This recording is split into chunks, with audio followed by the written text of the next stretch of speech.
gestión diferente al tradicional o al presencial. Pues aquí me envían unas felicitaciones por la página RecDoLAC. RecDoLAC es la red de docentes de Latinoamérica y el Caribe. Fue creada el 10 de enero del año 2009. A la fecha tiene 10.100 docentes participantes. Y pues estas felicitaciones yo tengo que devolvérselas a cada una de las personas que hacen posible la red. Yo solo no hago la red, yo solamente tuve la bendición de Dios y el momento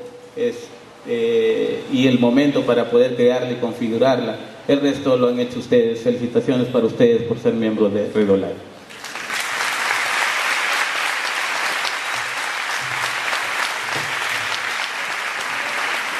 Fuerte el aplauso para despedir al doctor Henry Chero Valdivieso, responsable de la conferencia inaugural con la que aperturamos la programación académica de este Congreso Internacional. Le informamos a los participantes de este evento que en aras del tiempo no hay receso e inmediatamente procedemos a la siguiente conferencia.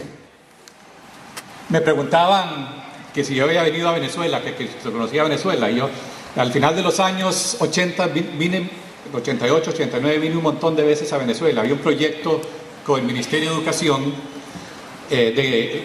planeando un proyecto a nivel nacional de introducción computadoras en las escuelas, en el 88, 89, y venía como 2 o 3 veces al mes, por muchos meses, y entonces mi pasaporte, si veía mi pasaporte, decía Maiquetía, Maiquetía, Maiquetía, puros sellos, ¿verdad? Sello, sello, sello, entrando por Caracas.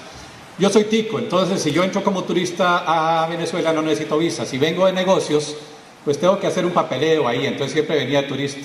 Y llego un día al aeropuerto y se para uno de los tipos esos que por su posición tienen autoridad, ¿verdad? Y comienza a ver página, me vuelve a ver una página. Otro sello, otro sello. Y dije, ya me devolvieron, ¿verdad? Y llega y me dice el tipo, usted viene mucho a Venezuela, ¿verdad? Y yo, sí, me gusta mucho el país y todo. Dice, ¿no será que tiene una noviecita por aquí? Me dice. Y le digo, sí, pero no le diga nada a mi esposa. No, pase. Así es que ya conozco a los venezolanos desde hace muchos años y somos muy parecidos, ¿verdad? Así es que muchas gracias por la invitación. Ha sido un gusto estar de regreso. Espero que no sea la última vez que nos encontremos. Yo vengo a hablarles un poco sobre lo que hacemos en el instituto, en tecnología, y sobre lo que tratamos de hacer en educación. No es fácil y no es que lo estemos logrando, pero imaginémonos los anteojos, ¿verdad? Las gafas. Los anteojos me quedan bien, yo puedo leer la pantalla, creo que me veo bien, no sé, ¿verdad? Yo le pregunto a mi esposa, yo no sé, ella me dice que están bien, no son muy pesados. Pero yo no le podría decir a la profesora, mire, me gustan los suyos, cambiemos. ¿Por qué? Porque el ajuste no sería el correcto, tal vez tiene un aumento mayor, tal vez no me calce mi nariz, etc. Si las compañías de computadoras desarrollaran anteojos, habrían 3 estilos. Uno serían los muy caros y con mucho estilo, que serían los Mac, ¿verdad? Serían muy elegantes. Estarían los que de vez en cuando se le caen a uno y hay que ponerlos a que funcione otra vez, que serían los Windows, ¿verdad? Y le venderían a uno un kit que serían los Linux, que uno tiene que armarlo y a veces funciona y conseguirse un hacker que le ayude porque no le funciona, ¿verdad? O sea, se termina uno adaptando a la tecnología en vez de que la tecnología se adapte a uno. Y así es como funciona en general la mayoría de la tecnología. Entonces nosotros tratamos de trabajar con tecnología centrada en el humano. Déjenme les voy a dar 2 o 3 ejemplos de trabajo que hacemos, como para que se den una idea. Estos son unos anteojos, y muy apropiado por la presentación anterior que hablaban sobre ciegos, en que, ven, estos anteojos tienen una camarita aquí. Esta camarita está conectada a esta tableta, y esa tableta se pone en la lengua, y en la lengua podemos percibir imágenes como esta. Resulta que después del ojo, la lengua es el órgano más sensible que tenemos. De hecho, si uno tiene una cavidad o algo, tiene un huequito en la lengua la hace sentir como un volcán, ¿verdad? Y un piquito se siente muchísimo. ¿Por qué? Porque es sumamente sensible. Y de hecho no es casualidad que el ojo y la lengua estén tan cerca del cerebro, porque el ancho de banda es muy alto, es muy grande. Si nosotros tuviéramos los ojos en los pies, veríamos una resolución mucho más baja. Aquí el ancho de banda es más alto. ¿cierto? Sería como VHS en vez de High Definition. Pues resulta que la sensibilidad de la lengua es tal que nosotros no interpretamos las imágenes en los ojos, nosotros interpretamos las imágenes en el cerebro. Los ojos son solo un canal de entrada y podemos acostumbrar la lengua, concentrándonos y con tiempo, a interpretar imágenes, ¿verdad? Y hemos tenido casos, por supuesto no es que vemos a color y animación, pero personas ciegas que pueden interpretar imágenes como estas. Hemos tenido casos, por ejemplo, de soldados que han regresado de Irak, uno que perdió la vista y nunca había visto a su hijo nacer, desde que nació después de que perdió la vista estaba allá, y pudo ver una imagen de su hijo, ¿verdad? Sentir una imagen de su hijo, y acostumbrarse a ver esa imagen. Y hemos tenido casos de personas que pueden caminar, seguir una línea, inclusive interpretar letras, comenzar a leer a través de la lengua. Entonces es un caso en que, entendiendo cómo funciona el humano, podemos desarrollar tecnología que se adapte al humano. Conocemos muy poco sobre la pixelación de la lengua. Se ha estudiado mucho en cuanto a sabores, pero no el número de píxeles que tiene. Pero lo que quiero llegar es decirles, tenemos que entender el humano para desarrollar tecnología que se ajuste al humano. Y esto todavía falta mucho para que esté comercializado o algo, es simplemente un proyecto de investigación. Hemos tomado toda la instrumentación de un avión y la hemos puesto en una pantalla. Usando y utilizando visión periférica podemos pilotear un avión a través de nuestra visión periférica. Por cierto, la persona que estaba en la foto anterior era un estudiante de posgrado venezolano que trabaja con nosotros. Y aquí está toda la instrumentación del avión y resulta que nosotros en la visión periférica podemos, nosotros inconscientemente estamos interpretando lo que está pasando, lo que está entrando por la visión periférica. Y si el caballero aquí me tirara una pelota, yo reaccionaría, pero yo no estoy viendo constantemente, me va a tirar algo, me va a atropellar un carro. No, el cerebro puede procesar ambos en paralelo. Y entonces todo el diseño gráfico de la instrumentación está basada en la visión periférica, de tal manera que podemos pilotar un avión con turbulencia al mismo tiempo que estamos leyendo texto, ¿verdad? ¿Por qué? Porque un experto que conoce visión periférica pudo desarrollar eso. Hemos tratado también el diseño de pilotos para darle retroalimentación, chalecos que dan retroalimentación a los pilotos. Un piloto de un helicóptero en Irak que está tratando de cargar tropas y levantando el polvazal en el desierto y le están disparando, lo último que está viendo son los instrumentos que se le está desviando el helicóptero. Si tiene un chaleco que cuando se está yendo de medio lado le comienza a vibrar de medio lado, pues es otra fuente de información que le permite estabilizarse. Y tenemos en general hemos trabajado con la NASA en el diseño de un nuevo módulo lunar que ya no va para la Luna. La NASA entonces ya no ese proyecto se canceló.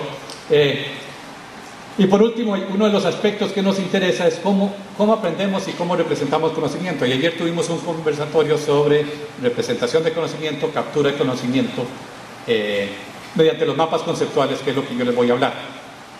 Entonces, lo importante que les quería decir es que nos interesa muchísimo la fundamentación teórica. Nos interesa entender al humano para desarrollar tecnologías que se adapten al humano. Y al hablar de fundamentación teórica, por supuesto, en educación implica entender cómo aprendemos. Pero me gusta a la hora de hablar de la fundamentación teórica, mostrarles un ejemplo de qué implica no entender la fundamentación teórica.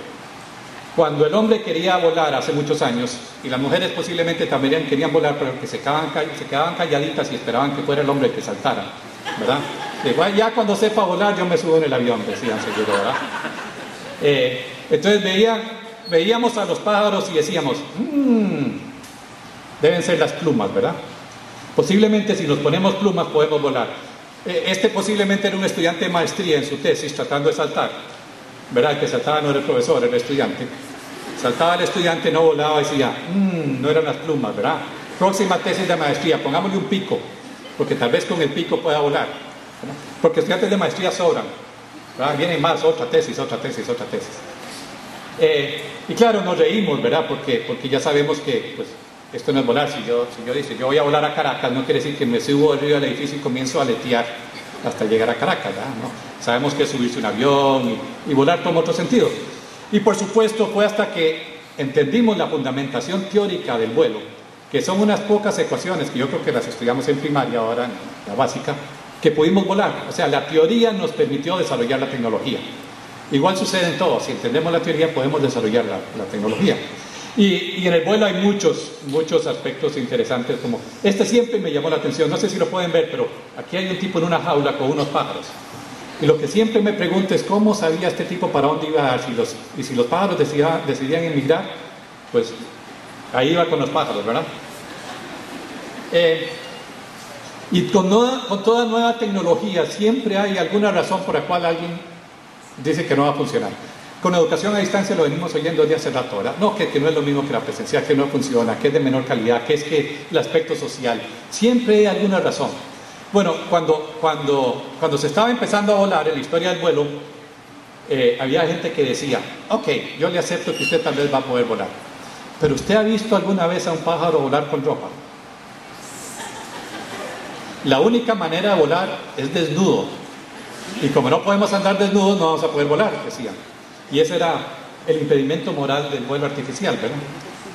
Y hay otros que hacen una comparación, y aquí entramos a cómo tratamos de copiar al desarrollar nuevas tecnologías lo que ya vemos. O sea, tratamos de volar viendo al pájaro volar, cuando verdaderamente estamos a un nivel de abstracción que es el equivocado. Por ejemplo, si vemos los esqueletos diríamos, es el cuello, próxima tesis de maestría, colguémoslo de la cabeza, a ver si se le estira el cuello y puede volar. Claro, hay otros aspectos, los huesos del pájaro son huecos, pesa mucho menos, hay otros aspectos que les permite volar, pero estamos viendo el nivel de abstracción que no es, ¿verdad? Estamos copiando lo que no es.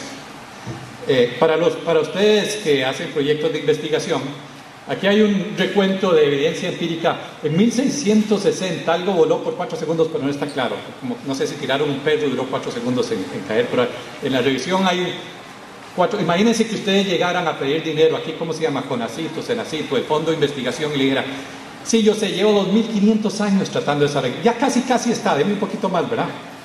Toma tiempo, tomó mucho tiempo. Ahora, nos reímos del vuelo, es decir, qué brutos, ¿verdad? Pensar que poniéndonos picos y plumas. Pero cuando se desarrolló el tren, y no sé si ven el riel aquí abajo, los primeros trenes que diseñaron tenían un caballo de madera enfrente. ¿Por qué? Porque como los carruajes tenían un caballo enfrente, pues teníamos que tener un caballo enfrente y le pusieron el caballo de madera. O sea, picos y plumas otra vez, ¿verdad? O sea, estamos una nueva tecnología y la usamos como la tecnología anterior. Gutenberg transformó totalmente la comunicación, transformó la educación al popularizar la imprenta, ¿verdad? Ya no eran los monjes los que tenían los rollos y eran los dueños del conocimiento. Y la página se volvió una forma natural de organizar libros, organizar revistas, ¿verdad? ¿Por qué? Porque el libro es muy fácil de transportar. Y llega a la web y ¿qué le ponemos? La página, picos y plumas. Otra vez. ¿Por qué? Porque como llevamos cientos de años de usar la página, pues le ponemos la página, ¿verdad? Y ¿se acuerdan antes cuando uno decía yo ando surfing en la web, ¿verdad? Ya uno entra a Google y sale, porque si uno trata de navegar se pierde, no hay manera de organizar. ¿Por qué? Porque la página no es una buena forma de organizar información. Y no solo eso, sino comenzamos a hacer educación a distancia y va. Ponga los apuntes, ponga el PowerPoint, como decía el profesor, ponga en el blog los apuntes, haga un forito y ya tengo educación a distancia. ¿Por qué? Porque hacemos lo que ya hacíamos no muy bien, peor. Porque casi siempre al hacerlo con la nueva tecnología resulta peor, ¿verdad? O sea, no tratamos de pensar, bueno, ¿y esta nueva tecnología de qué nos sirve? ¿Cómo podemos sacar provecho? No, es lo mismo y es exactamente picos y plumas, seguimos haciendo lo mismo. Entonces resulta que si entendemos los fundamentos, si entendemos la teoría, podemos desarrollar nuevas tecnologías. Y en la educación lo que tenemos que preguntarnos es, bueno, ¿y cómo aprendemos? Si nosotros nos preguntamos cómo aprendemos, tal vez podemos desarrollar tecnología que nos ayude a aprender. En vez de decir, ¿qué tecnología han desarrollado allá en la web y cómo lo puedo usar en el salón de clase? Lo que necesitamos es entender la teoría para desarrollar tecnología, no ver qué nos sirve lo que ya está ahí. Entonces, parte de lo que hemos estado tratando de trabajar es bueno, y si hay una fundamentación teórica, ¿qué herramientas podemos utilizar que tienen una fundamentación teórica? Nuestro trabajo inicial como mapas conceptuales, lo planteé ayer en el conversatorio, tenía que ver más con la captura del conocimiento de expertos. Tratar de representar el conocimiento de expertos de una forma que pudiera ser compartida. Tratar de representar qué hace un experto. Sin embargo, los mapas conceptuales en general fueron desarrollados como una herramienta para la educación, una herramienta para darle seguimiento a la comprensión de un estudiante a través del tiempo. Vean que es el seguimiento a través del tiempo, no una evaluación estática, es un proceso. Y son una expresión explícita del conocimiento. Y aquí nos metemos con una palabra con la cual, pues en el monólogo de ayer, porque en un auditorio, la conversatorio era un poquito difícil, hablamos sobre qué es el conocimiento. Porque la palabra conocimiento todo el mundo la usa y nadie la define. Es como el aprendizaje significativo que tenía yo ahí. Todo el mundo la usa, pero nadie sabe de dónde viene. Pero en todos los ministerios de educación hablan de aprendizaje significativo.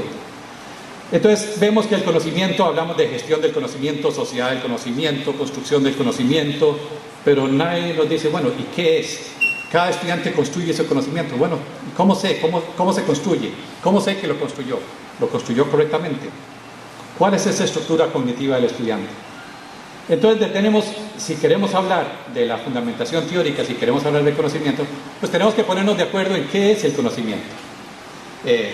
Dichosamente ustedes, siendo pedagogos, pues conocen la fundamentación teórica del aprendizaje.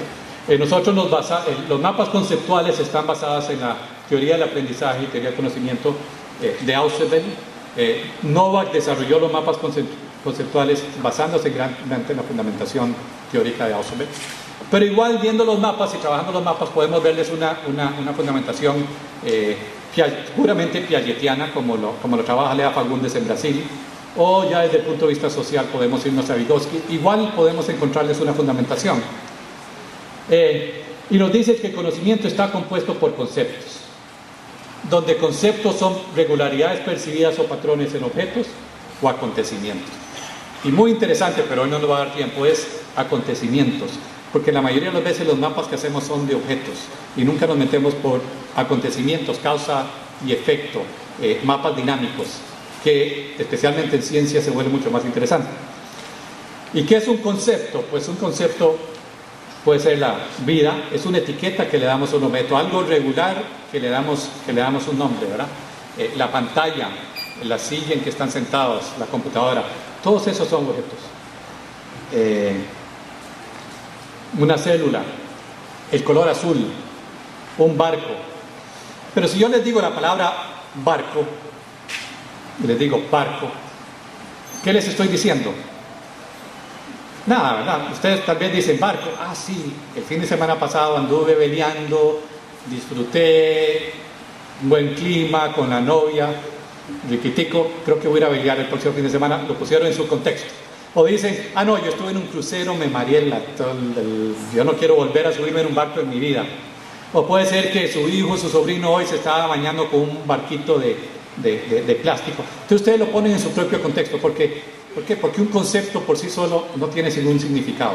El concepto tiene significado dentro del contexto de otros conceptos relacionados a ese concepto, ¿verdad? Y entonces si yo quiero aprender el concepto barco, o si yo hablo del concepto barco, para aprender un nuevo concepto yo tengo que poder relacionarlo de forma significativa a otros conceptos que ya yo comprendo, he asimilado, y de esa forma ese concepto se agrega a mi estructura cognitiva y esa estructura va creciendo. Cuando tenemos un aprendizaje memorístico, yo me puedo aprender los términos de memoria y como no se enlaza en forma significativa esa estructura, ese aprendizaje no dura. O sea, ya al poco tiempo lo olvido.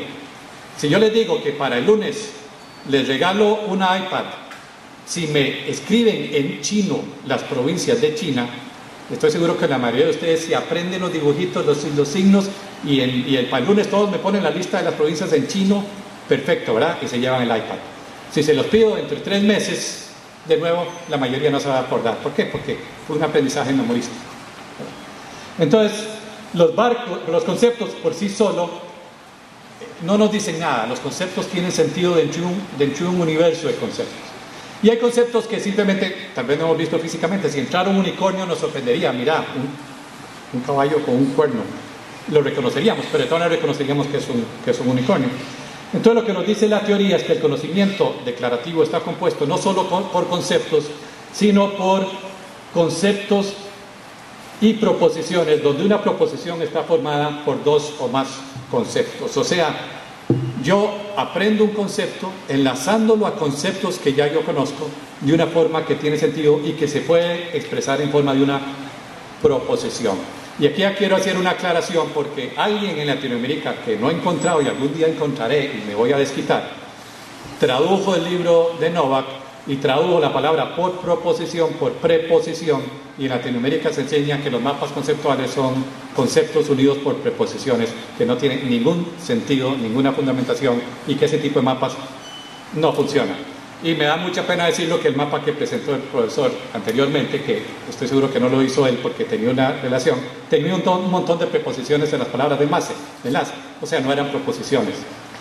¿Por qué? Porque la idea es que una proposición es una afirmación de significado. Si yo digo el barco es azul, yo estoy uniendo dos conceptos, barco y azul, y le estoy diciendo la relación. La palabra de enlace aquí es. Muy sencilla, pero ahora yo estoy afirmando algo. Si yo les digo el barco es azul, ya afirmo algo. Si yo decía la palabra barco, no estaba diciendo nada. Si yo digo las aves tienen huesos huecos, también no estoy afirmando. Entonces una proposición es como una afirmación.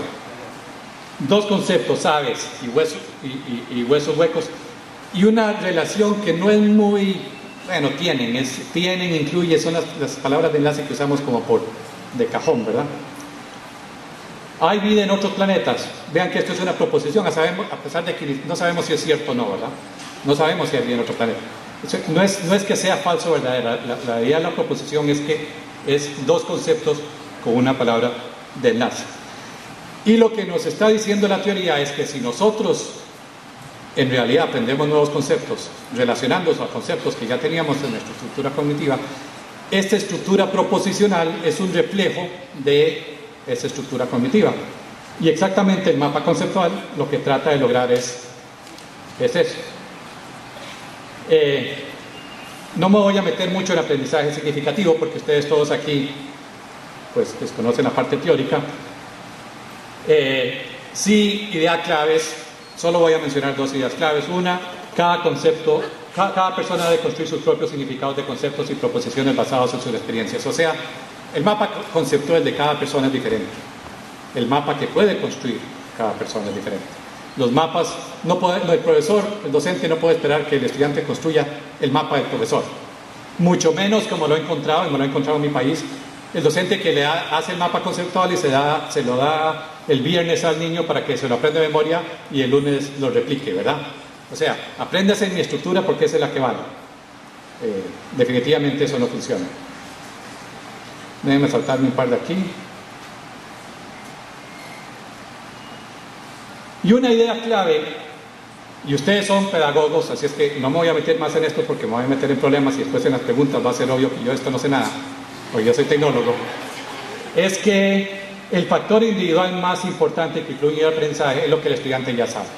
O sea, si yo no sé qué sabe el estudiante, yo no le puedo enseñar a aprender, ayudar a aprender. Entonces, determinar cuánto sabe el estudiante al principio es clave. Y eso es obvio, y todos lo estudiamos y casi nadie lo practica. Si este fuera el curso de Química 102 de la universidad, que no sé si bueno, está bien, aquí funciona, porque como aquí no hay carrera de ingeniería, entonces no se va a dar ni estar profesor de química aquí. Pero si este fuera el segundo curso de química de la universidad, y algunos se dan en auditorios como este, yo como profesor de química empezaría el curso en el mismo lugar donde lo he empezado durante los últimos 10 años, ¿verdad? Y el curso posiblemente va a ser el mismo y me voy a poner aquí, voy a impartir mi clase. Y si alguno de ustedes tuvo un mal profesor de química 1, pues ese es problema suyo, búsquese un tutor, ¿verdad? Porque los prerequisitos dicen que usted tiene que saber química 1. Y si tuviera un buen profesor de química 1 y ya saben la mitad de mi química 2, ese es problema suyo. Si se aburren, ese es problema suyo. Yo doy mi clase de química, ¿verdad? A veces me ponen una cámara y entonces ahora lo llamamos educación a distancia. Entonces no solo lo hago más, sino que ahora lo hago medio así, ¿verdad? Ahora, si es un grupo de 5º grado de primaria y vamos a estudiar los 2 volcanes y llega Juanito y me dice, ¿qué es un volcán? Yo como maestro le dice, no, mire, eso que usted me está preguntando, esos volcanes de 4º grado, vaya pregúntele a su mamá porque aquí empezamos con volcanes de 5º grado. No, ¿verdad? O sea, yo tengo que saber cuál sabe volcanes y cuál sabe no para ayudarle a cada uno. Bueno, eso lo hacemos bien en ciertos niveles. De hecho, tengo otra presentación completa en la cual yo tengo una idea de que en los dos extremos de la educación lo hacemos muy bien, porque el doctorado es muy parecido al preescolar. No vamos a tener tiempo de meternos más en detalle. Los mapas tienen una estructura por lo general jerárquica, de lo más general a lo más específico. Siempre tiene una pregunta de enfoque.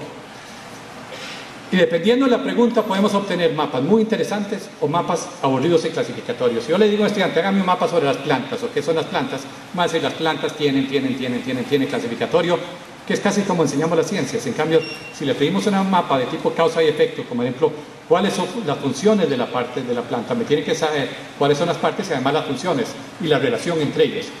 Pero uno de los problemas que tenemos como docentes, como profesores, y hemos hecho muchos talleres sobre esto, es que no sabemos hacer preguntas. Nos cuesta hacer buenas preguntas a los estudiantes. Pero eso es todo otro rollo.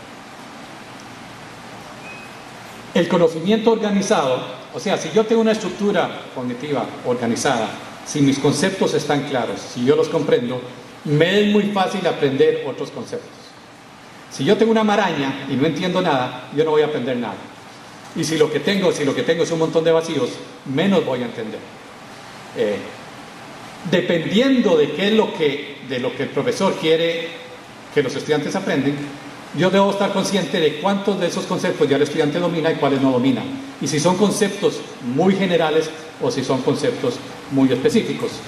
Por ejemplo, ustedes han tenido que pasar los últimos años reconstruyendo su mapa conceptual sobre lo que es democracia y el gobierno y el presidente y todo eso, ¿verdad?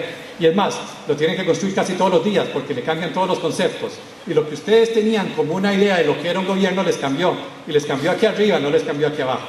No es que les cambiaron un ministro, porque si le cambian un ministro uno hace el cambio aquí abajo y dice, ahora les cambió el nombre. Les cambió la forma en que todo funciona. Entonces vean que dependiendo de dónde viene el cambio que yo quiero trabajar con mis estudiantes, depende si el concepto es más general o más específico, todo eso afecta.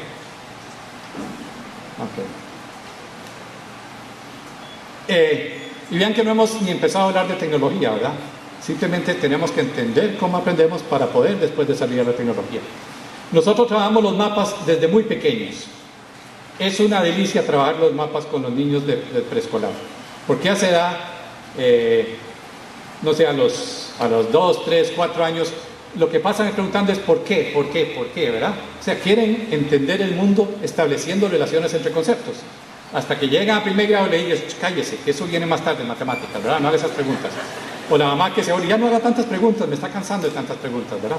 Entonces, el niño que por naturaleza hacía preguntas, pues deja de hacer preguntas. Ya cuando llega a quinto grado, ya llega a la escuela con una cara de, al menos en mi país, los de primer grado llegan con los ojos así, peinaditos, bañaditos y todo a clase, ¿verdad? Ya quinto grado más o menos, para secundaria ya no llegan. La decepción es enorme. ¿Qué pasó de camino? Bueno, entonces, ¿qué? Podemos comenzar estas relaciones entre conceptos, ¿verdad?